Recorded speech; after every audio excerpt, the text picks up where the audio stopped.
এবার কল্যাণ বন্দ্যোপাধ্যায়ের সুরে সুর অনুব্রত মণ্ডলের, তিনি বললেন আইপ্যাক দলের 12টা বাজিয়ে দিয়েছে। এর আগে আমরা দেখেছি তৃণমূল সাংসদ কল্যাণ বন্দ্যোপাধ্যায় তিনি সরব হয়েছেন এবং তিনি আইপ্যাক নিয়েও বলেছিলেন। আর এবার অনুব্রত মণ্ডল তিনি বললেন যে দলের 12টা বাজিয়ে দিয়েছে আইপ্যাক। কি বললেন অনুব্রত মণ্ডল, শুনুন। আইপ্যাক তো দলটাকে শেষ করলো। 9 সালে যখন আমরা প্রথম এমপি জিতি, আপনারা যখন জানেন বোধহয়, তার আগে আমরা যখন বাজপেয়ীর বোর্ডের আমলে আমরা যখন 7টা না 8টা এমপি পেলাম, তখন কি আমাদের কাছে আইপ্যাক ছিল না? হ্যাঁ, তারপরে যখন আমরা 11 সালে যখন আমরা পার্টিতে পা এলাম, আইপ্যাক ছিল। 14তে আইপ্যাক ছিল, 16তে আইপ্যাক ছিল, 19-এ আইপ্যাক ছিল। আইপ্যাক তো শেষ করলো, দুনিয়ার জায়গা থেকে টাকা তুলে নিয়ে গেল, আর আলফাল দলের লোকগুলোকে বসিয়ে দিয়ে গেল। তারা দলের ভাবমূর্তি নষ্ট করলো, টাকা পয়সা তুললো, সব কিছুই করলো।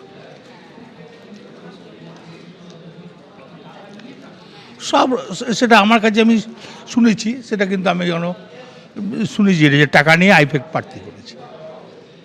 দল সম্মান পেলে দল করব, সম্মান না পেলে দল করবো না। রাজনীতিতে প্রথম এসেছিল তো, তখন ইলামবাজার এলাকাটা খুব একটা ভালো ছিল না। মুকুল্লাই বললো তুই একটু অভিষেককে এগিয়ে যা। হ্যাঁ, আমি কিন্তু মুকুল্লাইয়ের কথায় ওই জায়গাটা রাস্তা ফাস্তা তো গ্রামের রাস্তা, বুঝতেই পারছেন, আমি একটু এগিয়ে গিয়েছিলাম। তো ও নেমে আমাকে বলেছিল তুমি রাজনীতির কী বোঝো? ওকে দেখে তো আমি রাজনীতি করি না, আমি তো মমতা ব্যানার্জিকে দেখে রাজনীতি করি। ওই আইপ্যাক দলের 12টা বাজিয়ে দিয়েছে। কে এনেছে আমি ঠিক জানি না, দলটা তো তৈরি করেছে মমতা ব্যানার্জি।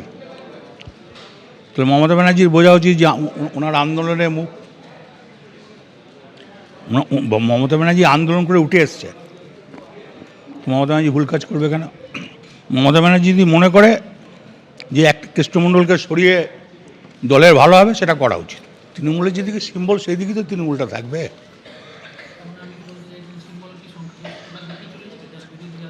তাই তো আমি দেখলাম মহারাষ্ট্রের শরদ পাওয়ারেরও দেখলাম, উদ্ধব ঠাকরেরও দেখলাম। 9 সালে তো সংগঠনই শেষ কথা বলেছে, 11তে শেষ কথা বলেছে সংগঠন। তাহলে কেন আইপ্যাককে দরকার হলো? আর একটা ইউপির ছেলে সে কি বুঝবে মোরারই একটা গ্রামের ব্যাপারে? হ্যাঁ, দিদি করেছিল, বললাম যা বলেছিলাম তাই হলো তো? বললো হ্যাঁ, ভুল হয়ে গেছে। 2-3 মাস ওয়েট করুন না, দেখুন কি হয়। আমি তো এক কথাই বললাম, সম্মান পেলে দল করব, সম্মান না পেলে দল করব না। মমতা বন্দ্যোপাধ্যায়ের বিরুদ্ধে এফআইআর দায়ের হয়েছে হেয়ার স্ট্রিট থানায়। তৃণমূল নেত্রীর বিরুদ্ধে এফআইআর দায়ের হয়েছে। ঠিক কি অভিযোগে এই এফআইআর দায়ের হয়েছে আমরা জানবো। আমাদের প্রতিনিধি পার্থপ্রতিম ঘোষ আমাদের সঙ্গে রয়েছেন। পার্থ, দেখো, মমতা বন্দ্যোপাধ্যায়ের বিরুদ্ধে কিন্তু এফআইআর রুজু করে তদন্ত শুরু হয়েছে এবং যে বিষয়ে তোমায় বলবো যে মমতা বন্দ্যোপাধ্যায়ের বিরুদ্ধে একটা অভিযোগ দায়ের হয় প্রথমে নেতাজিনগর থানায়। নেতাজিনগর থানা থেকে 0 এফআইআর করে সেই মামলাটি চলে আসে হচ্ছে হেয়ার স্ট্রিট থানা এলাকায়, এবং যেটা হচ্ছে মার্চ মাসে ধর্ণা মঞ্চ, এবং সেই ধর্ণা মঞ্চ থেকে মমতা বন্দ্যোপাধ্যায় যে বক্তব্য রাখেন সেই বক্তব্যের পরিপ্রেক্ষিতেই কিন্তু যে বিষয়ে তারা মনে করছেন যে অভিযোগকারী যে উস্কানিমূলক বক্তব্য রাখা হয়েছে, এবং এক্ষেত্রে কিন্তু একটা দুই গোষ্ঠীর মধ্যে, সম্প্রদায়ের মধ্যে কিন্তু একটা বিভেদ তৈরি করে গন্ডগোল তৈরি করার চেষ্টা করা হয়েছে। এবং সেক্ষেত্রে হচ্ছে এই যে বক্তব্য, অর্থাৎ 9 মার্চের এই বক্তব্য ধর্ণা মঞ্চে মমতা বন্দ্যোপাধ্যায়, সেই বক্তব্যের পরিপ্রেক্ষিতেই হচ্ছে অভিযোগ দায়ের। সেই অভিযোগের পর কলকাতা পুলিশ, হেয়ার স্ট্রিট থানা পুলিশ তারা একটা এফআইআর রুজু করেছে। তার মধ্যে 3টি ধারা রয়েছে। যে 3টি ধারার মধ্যে একটি ধারা হচ্ছে জামিন অযোগ্য ধারা, অর্থাৎ জামিন অযোগ্য ধারায় প্রাক্তন মুখ্যমন্ত্রী মমতা বন্দ্যোপাধ্যায়ের নামে মামলা রুজু হয়েছে ও পুলিশ জানাচ্ছে এই মামলার পরিপ্রেক্ষিতে তারা ইতিমধ্যেই তদন্ত শুরু করেছে।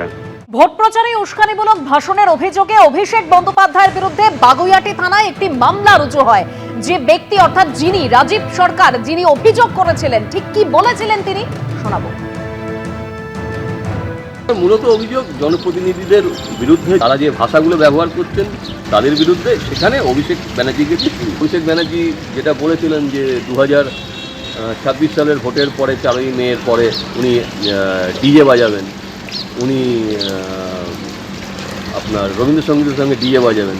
উনি তো ওনার যে শরীরী ভাষা ছিল তাতে উনি গান বাজানোর কথা উনি বলেননি, এবং তার জন্য মানুষ যে হাততালি মেরেছিল সেটা কিন্তু গান বাজানোর জন্য বলা হয়নি।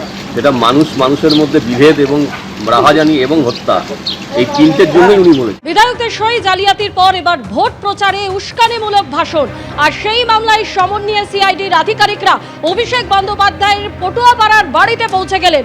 যদিও 3:50 নাগাদ অভিষেক বন্দ্যোপাধ্যায় তিনি বাড়ি থেকে বেরিয়ে যান, 4:40 নাগাদ সিআইডির আধিকারিকরা তারা অভিষেক বন্দ্যোপাধ্যায়ের কালীঘাটের পটুয়াপাড়ার বাড়িতে পৌঁছন এবং তারা সেখানে অপেক্ষা করছিলেন। আপনাদের যেমনটা দেখাচ্ছিলাম, ইতিমধ্যেই সিআইডির একাধিক আধিকারিক যারা অভিষেক বন্দ্যোপাধ্যায়ের বাড়ির সামনে অপেক্ষা করছেন। যদিও অভিষেক বন্দ্যোপাধ্যায়ের বাড়ির তরফে জানানো হচ্ছে যে অভিষেক বন্দ্যোপাধ্যায় মিটিংয়ে ব্যস্ত রয়েছেন, সেক্ষেত্রে সেই সমন কাকে দেওয়া হতে পারে তা নিয়ে সিআইডি আধিকারিকরা তারা ফোনে কথা বলছে। সরাসরি আমাদের প্রতিনিধি ময়ূক ঠাকুর চক্রবর্তী আমাদের সঙ্গে রয়েছেন। ময়ূক, সিআইডি আধিকারিকরা এখনো রয়েছেন সেখানে, অভিষেক বন্দ্যোপাধ্যায় তিনি বাড়িতে নেই, সমন কাকে দেওয়া হতে পারে কি জানতে পারছো এখনো পর্যন্ত? দেখো 4:35 নাগাদ সিআইডির অফিসিয়ালসরা অভিষেক ব্যানার্জির যে পটুয়াপাড়ার বাড়ি সেখানে এসেছেন। ঘড়ির কাঁটা এখন 5:04, প্রায় আধ ঘন্টার কাছাকাছি হয়ে গেছে, এখনও কিন্তু সিআইডির আধিকারিকরা এখানেই দাঁড়িয়ে রয়েছেন। আমাদের ক্যামেরা পার্সন শান্তনু দত্ত সরাসরি সেই ছবি দেখাচ্ছেন। ঘটনার সূত্রপাত তোমাকে বলি যে বাগুইহাটি পুলিশ স্টেশনে একজন অভিযোগ করেন, কমপ্লেনেন্টের যেটা বক্তব্য ছিল যে অভিষেক বন্দ্যোপাধ্যায় সোশ্যাল মিডিয়াতে এমন কিছু মন্তব্য করেছেন যে ইলেকশনের রেজাল্ট বেরোনোর পর ডিজে বাজবে। তো এই ডিজে বাজারটাকে অন্য অর্থে অর্থাৎ হিংসার ঘটনা ঘটতে পারে, এলাকায় অশান্তি হতে পারে, পোস্টপোল ভায়োলেন্স হতে পারে, সেই দিকে ইঙ্গিত করে একজন অভিযোগ করেন যে অভিষেক বন্দ্যোপাধ্যায়ের বিরুদ্ধে। এবং এই অভিযোগ বাগুইহাটিতে প্রথমে কমপ্লেন রেজিস্টার্ড হয়, সেখান থেকে বিধাননগর সাইবার পিএসের কাছে তদন্ত যায়, বিধাননগর সাইবার পিএস থেকেই এই তদন্ত সিআইডির যারা ইনভেস্টিগেটিং অফিসার তাদের হাতে আসে। এবং এই মামলাতেই আজকে সিআইডির যারা অফিসিয়ালস তারা অভিষেক ব্যানার্জিকে নোটিশ দেওয়ার জন্য এই মুহূর্তে তার পটুয়াপাড়ার বাড়ির সামনে এসেছেন। তুমি জানো যে অভিষেক ব্যানার্জিকে যে জাল সই কাণ্ড যার তদন্ত সিআইডি করছে, তাতে গতকাল তাকে ম্যারাথন জিজ্ঞাসাবাদের পর আগামী রবিবার অর্থাৎ পরশুদিন তাকে আসতে বলা হয়েছে। এর মাঝে আরেকটি মামলা যেটা বিধাননগরের বাগুইহাটি থানায় রুজু হয়েছিল, সেই মামলাতেও অভিষেক ব্যানার্জিকে নোটিশ দিতে সিআইডির আধিকারিকরা তার পটুয়াপাড়ার বাড়ির সামনে এসেছেন। কিন্তু এখানকার ছবিটা হলো অভিষেক ব্যানার্জির বাড়ির ভেতরে যিনি নিরাপত্তার দায়িত্বে রয়েছেন বা তার অফিসে চাকরি করেন, তারা এসে বললেন অভিষেক ব্যানার্জি মমতা ব্যানার্জির বাড়িতে গেছেন, সেখানে মিটিং চলছে। ফলত সিআইডি আধিকারিকরা এখন অভিষেকের বাড়িতে তার অনুপস্থিতিতে অন্য কারোর হাতে এই নোটিশের কপি দেন, নাকি তারা অপেক্ষা করবেন যতক্ষণ না পর্যন্ত অভিষেক ব্যানার্জি ফিরবেন, এখন সেটাই দেখার। প্রায় আধ ঘন্টা হয়ে গেছে, এখনও পর্যন্ত পটুয়াপাড়ার যে বাড়ি সেই বাড়ির বাইরেই কিন্তু সিআইডির যারা তদন্তকারী আধিকারিকরা রয়েছেন তারা নোটিশ নিয়ে দাঁড়িয়ে রয়েছেন। সিআইডি সূত্রে খবর আগামী সপ্তাহতেই, আগামী রোববার যেমন জালসই কাণ্ডের জন্য ফের সমন করা হয়েছে সিআইডিতে, তেমনি আগামী সপ্তাহেই এই যে মন্তব্য যে যার কারণে বিধাননগর সাইবার পিএসে মামলা হয়, সেই মামলাতে অভিষেক ব্যানার্জিকে নোটিশ করেছে সিআইডি। তবে নোটিশ এখনো পর্যন্ত সার্ভ হয়নি, নোটিশ কখন সার্ভ হয় এখন সেটাই দেখা। ময়ূক, তুমি আমাদের সঙ্গে থাকো। এবিপি আনন্দ, এগিয়ে থাকে, এগিয়ে রাখে।